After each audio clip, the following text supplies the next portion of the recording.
What's going on, everybody? Kalipis Tech here, coming back at you with another video. In this video, we're going to be doing a quick comparison between the Motorola Moto G 5G and the Motorola Moto G Stylus 2022. Now, before we go any further, as always, I do want to remind you to go ahead and hit that subscribe button. And if you want to learn more about either of these phones individually, I will be linking to several other videos about them in the description, as well as some information about pricing and availability. But with that being said, let's get into it. So with the Moto G 5G, we're getting a 6.5-inch 90Hz IPS LCD display with a resolution of 720p, a PPI of 270, an aspect ratio of 20:9, and an 81.4% screen to body ratio. With the Moto G Stylus, we're getting a 6.8-inch 90Hz IPS LCD display with a 1080p resolution, a PPI of 396, an aspect ratio of 20.5:9, and an 84.6% screen to body ratio. So both of these phones do have pretty good displays, but I would say the Moto G Stylus is significantly better. First of all, the display is clearly much larger, and this tends to be a good thing when you're consuming a lot of content. In addition to this, with an aspect ratio of 20.5:9 versus 20:9, the Moto G Stylus has a taller and more narrow form factor, so when you're doing something like watching a video in landscape mode, for example, you're going to get a more immersive experience. And if you're doing something like reading an article, scrolling through social media, something like that, you'll be able to fit more content on the screen without having to scroll as much. In addition to this, with a 1080p resolution versus 720p, the Moto G Stylus is going to have a much sharper image. So at the end of the day, if you're consuming a lot of content and you want a phone with a really good display, while the Moto G 5G is really not going to be bad, the Moto G Stylus is going to be a lot better. Now for storage, with the Moto G 5G, we're getting 256GB of internal storage with microSD card expansion, and the Moto G Stylus is getting 128GB with microSD card expansion as well. So clearly here, with double the storage of the Moto G Stylus, the Moto G 5G does have a significant advantage here. I feel like 128GB is going to be perfectly fine for the average user, but that being said, if you know you have a lot of apps and stuff like that, and you really do want more space, the 256GB you get with the Moto G 5G will probably be a lot better for you. Now for security features, both phones have fingerprint scanners as well as face unlock. The fingerprint scanners are in the same spot on these phones, right here on the power keys, so definitely a great spot for a fingerprint scanner. But that being said, starting with the Moto G 5G, let's give these fingerprint scanners a try and see how well they work.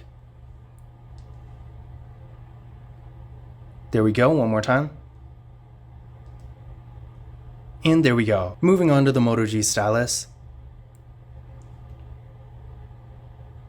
There we go, one more time.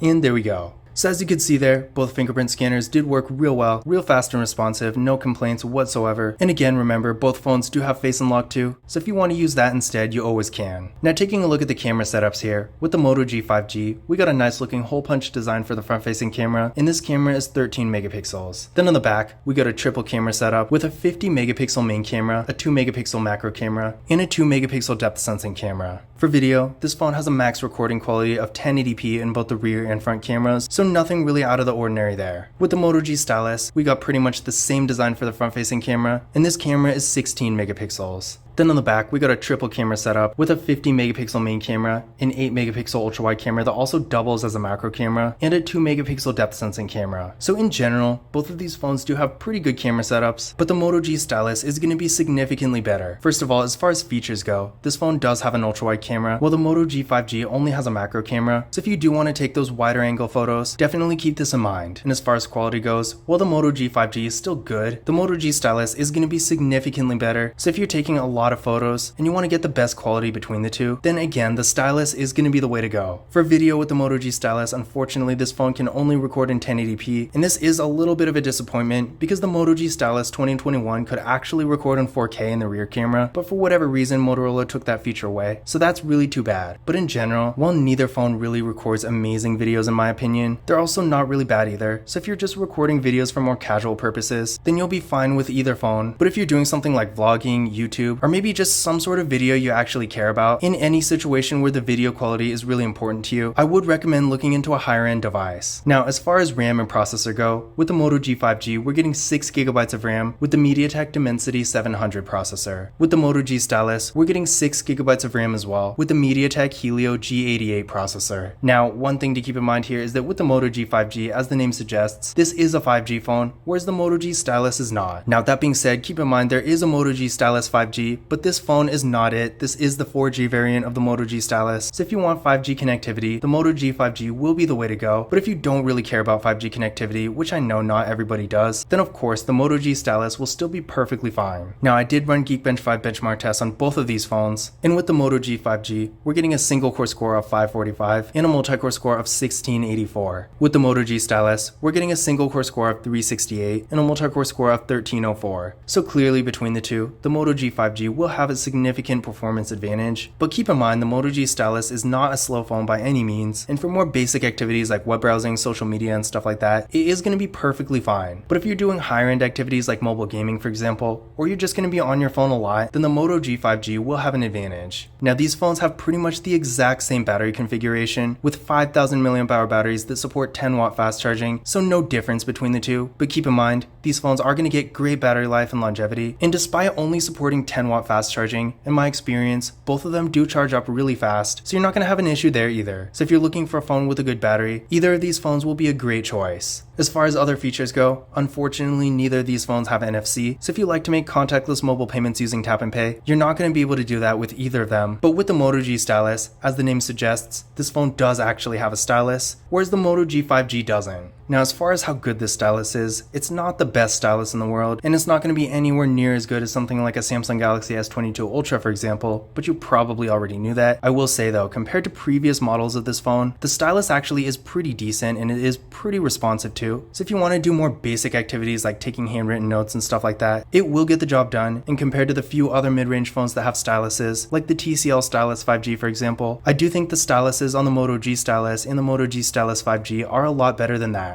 But in conclusion, which of these phones is better? In general, each phone does have a couple advantages, so there's not really a clear winner here, but I would say between the two, if you want the fastest processor, best performance, 5G connectivity, and a lot of storage, the Moto G 5G will be the better choice here. But if you want a better display, a stylus, and a better camera, and you don't really care about 5G connectivity, then the Moto G Stylus might be a better choice for you. But in general, despite their differences, I do think both of these phones are really good mid-range phones that for the right users will provide quite a bit of value for the money. Now once again, if you want to learn more about either of these phones individually, I will be linking to several other videos about them in the description, as well as some information about pricing and availability because this is always changing. But this concludes my comparison between the Motorola Moto G 5G and the Motorola Moto G Stylus 2022. If you enjoyed the video and found it useful, be sure to give it a thumbs up and hit that subscribe button. Don't forget to follow Cleepus Tech on Twitter and Instagram, and as always, I will see you in the next video.